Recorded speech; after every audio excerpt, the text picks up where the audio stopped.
আসসালামু আলাইকুম প্রিয় কোরিয়ান ভাষা শিক্ষার্থী বৃন্দগণ, সবার সুস্বাস্থ্য কামনা করে ল্যাঙ্গুয়েজ লার্নিং চ্যানেলের পক্ষ থেকে বেসিক পর্ব 26 নিয়ে হাজির হলাম। আজকে বেসিক পর্ব 26তম ক্লাসে আমরা যে বিষয়টি আলোচনা করব সেই বিষয়টি হচ্ছে বাচ্ছিম সম্পর্কে। আমরা প্রিভিয়াস 25 ক্লাসে দেখেছিলাম যে বাচ্ছিমের প্রথম যে ধাপগুলো রয়েছে 21টি হয়ে থাকে, সেখান থেকে আমরা 6 থেকে 7টি বাচ্চিম সম্পর্কে আলোচনা করেছিলাম এবং তাদের উচ্চারণ সম্পর্কে টোটালি আমরা আলোচনা করেছি। আজকের 26তম ক্লাসে আমরা দেখব যে বাচ্চিমের বাকি যে কয়েকটি রয়েছে আমরা সেই বিষয়টি নিয়ে আলোচনা করব। ছোট ছোট পার্ট করে ভিডিওটা করার কারণ হচ্ছে অনেকে অনেক সময় ধৈর্য ধরে দেখতে চায় না, বা লং ভিডিও হয়ে গেলে সেটা তার জন্য প্রবলেম হয়। সেক্ষেত্রে ছোট আকারে দিচ্ছি যাতে আপনাদের সুবিধা হয়। হোয়াইট বোর্ডের মাধ্যমে দেখে আসি। চলুন 26তম পর্বে আমরা বাচ্চিমের যে বাকি কয়েকটি পার্ট রয়েছে আমরা সেখান থেকে কিছু দেখি। আজকে আমাদের 26তম ক্লাসে আমরা দেখব বাচ্চিম। আমাদের প্রিভিয়াস ক্লাসে মনে ছিল বাচ্চিম মূলত আমরা কাকে বলি? বাচ্চিম হচ্ছে ব্যঞ্জন বর্ণের নিচে যখন ব্যঞ্জন বর্ণ বসে তখন আমরা তাকে বাচ্চিম বলি। বাচ্চিম হচ্ছে 21টি। সেখান থেকে আমরা পূর্বের ভিডিওতে 1 থেকে 7 পর্যন্ত 7টি বাচ্চিম নিয়ে আলোচনা করেছিলাম, যে বাচ্চিমটি খুবই গুরুত্বপূর্ণ, যেটার ব্যবহার সব থেকে বেশি হয়ে থাকে। আজকে আমরা 8 থেকে 11 4টি বাচ্চিম সম্পর্কে আলোচনা করব। এখানে দেখা যাচ্ছে যে 8 নম্বর বাচ্চিমে কি রয়েছে দেখুন, ন ও ন, নিচে আছে কি হিয়ত, তাহলে নয় হিয়ত। এখানে কি আছে ইয়ং, এখানে আছে অ, এখানে আছে ইয়, তাহলে ন হিয়ত অ ইয়, ন হিয়ত ও ইয়। কিন্তু এটি হচ্ছে ন্যাচারাল উচ্চারণ, কিন্তু বাচ্চিমের কারণে এটার উচ্চারণ কি হবে নয় নয় নয়। ওখানে কি ছিল ন হিয়ত ইয়, ন হিয়ত ও ইয়, ন হিয়ত ও ইয়। কিন্তু এটি বাচ্চিমের কারণে কি হবে ন ন, এখানে কি আছে অ ইয়, তাহলে ন ইয়, ন অ ইয়, ন অ ইয়, ন অ ইয়। এখন এটি যেটা রুলস রয়েছে, হিয়ত বাচ্চিমের পর ইয়ং আসলে, যদি হিয়ত বাচ্চিমের পরে ইয়ং থাকে, এখানে কি ছিল হিয়ত, এটি কি ছিল বাচ্চিম, যে এটি ছিল বাচ্চিম, হিয়ত এটি কি ছিল বাচ্চিম। তাই বাচ্চিমের পরে কি আসছে ইয়ং, তাহলে হিয়ত বাচ্চিমের পরে যদি ইয়ং থাকে তাহলে কি হবে হিয়ত বাচ্চিমের উচ্চারণটা কি হবে মাইনাস হয়ে যাবে, ভ্যানিশ হয়ে যাবে, সেটি হবে না।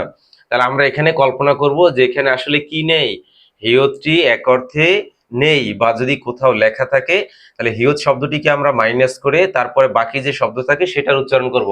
তাহলে আমি যদি এখান থেকে হিয়তটা মাইনাস করে দিই তাহলে কি থাকে ন অ ন, এখানে অ ইয়, তাহলে ন ন অ অ ইয়, ন অ ইয়, ন অ ইয়।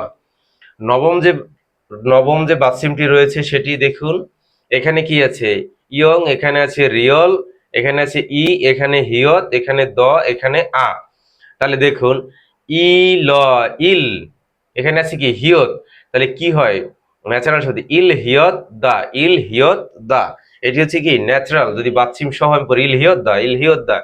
কিন্তু রুলসে কি রয়েছে, যদি রিয়ল হিয়ত নিয়ন হিয়ত, যদি রিয়ল হিয়ত এবং নিয়ন হিয়ত যদি বাচ্চিম আকারে বসে এবং তার উপরে ইয়ং থাকুক অথবা না থাকুক, তাহলে কি হবে হিয়তের উচ্চারণ মাইনাস হয়ে যাবে, ভ্যানিশ হয়ে যাবে, সেই শব্দটি চিরতরে মুছে যাবে।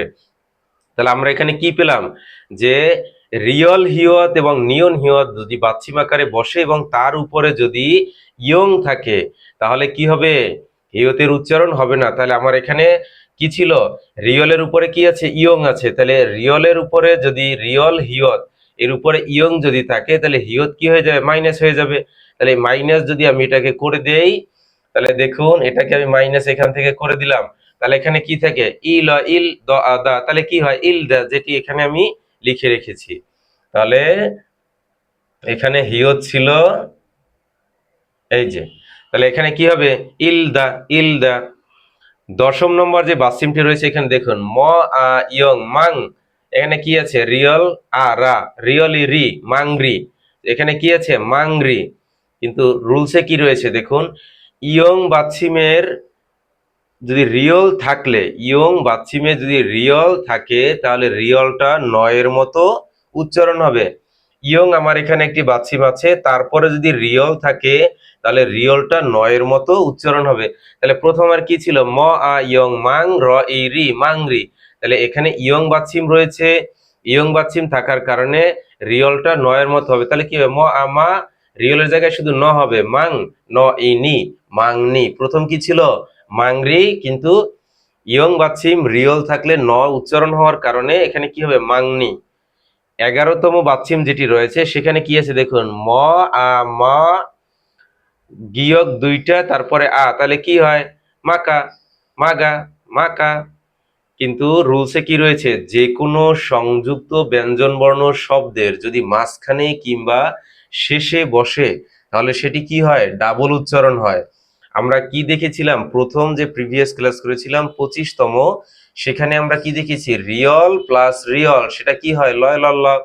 এখানে দ্বিতীয় উচ্চারণ হবে, ডাবল উচ্চারণ হবে। তাহলে 11তম বাচ্চিমে কি রয়েছে, ম আ গ গ তাহলে কি ছিল, মাগা মাকা। তাহলে এখানে কি হবে, ম আ গয় গ, দুটি একত্রে, দুটি রিয়ল যখন ছিল তখন কি ছিল, লয় লল্ল। তাহলে দুইটি গয় হলে কি হবে, গয় গ গ। তাহলে কি হবে, ম আ মা গয় গ গা মাগ্গা মাক্কা মাক্কা। তাহলে যে কোনো সংযুক্ত ব্যঞ্জনবর্ণ শব্দের মাঝখানে এবং শেষে বসলে ডাবল উচ্চারণ হয়। ছিল কি, মাক্কা, এখানে কি হবে, মাক্কা মাক্কা। তাহলে দুইটা গ, গ শব্দের শুরুতে বা মিডিলে বসলে কি হয়, কয়ের মতো উচ্চারিত হয়, তাহলে কি হবে, মাক্কা।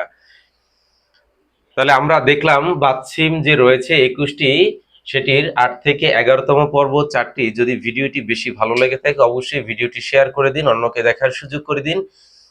আপনারা চাইলে একটি স্ক্রিনশট নিতে পারেন।